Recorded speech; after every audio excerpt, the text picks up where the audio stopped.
यही समझाना चाहता है। और इसे अगर इस दृष्टि से हम नहीं समझते और केवल शब्दों में उलझ के रह जाते हैं तो हम कुछ का कुछ समझ सकते हैं। इसी भाव को एक अगले संदर्भ में मैंने लिखा है कि जब मनुष्य when ego is at rest, then the brain potentiality works at highest optimum levels.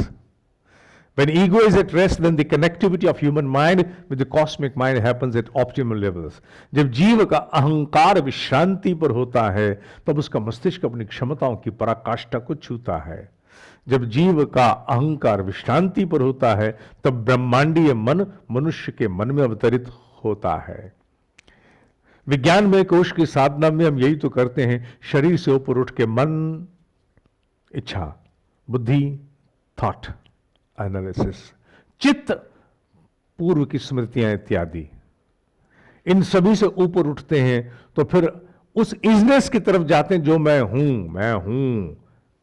अस्थि भाव पर, अपने भीतर के अस्थि भाव पर है, अपने भीतर उस पर आके टिकते हैं और उसे भी लांघने की चेष्टा करते हैं कि मैं क्या हूं। ठीक है, लांघ नहीं पाते हम लोग क्योंकि हम बहुत छोटी क्लास में हैं, पर वहां तक जाने की चेष्टाएं तो करते हैं। अगर मनुष्य अहंकार को, अहम के भाव को, माने अपनी इंडिविजुअलिटी को भुला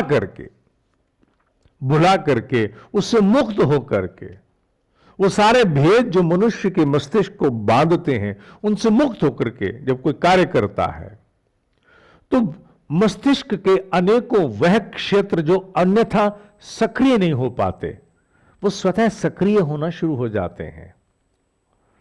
मनुष्य जितना हार्मनी में ब्रेन पोटेंशियल एक्सेस कर सकता है उतना अपैरेंटली मोस्ट एक्टिव स्टेट में नहीं कर पाता। न्यूरोलॉजी के अनुसार जब आप मस्तिष्क में अपने अनुसार, माने जैसा आप समझते हो, जब आपकी खोपड़ी बहुत काम कर रही होती है आपके अनुसार, जब आपकी खोपड़ी बड़ी प्रोसेसिंग कर रही होती है तब आप ब्रेन पोटेंशियल के थोड़े से हिस्से को प्रयोग कर रहे होते हो, और जबकि उसके अनुपात में जब आप लगभग सुषुप्ति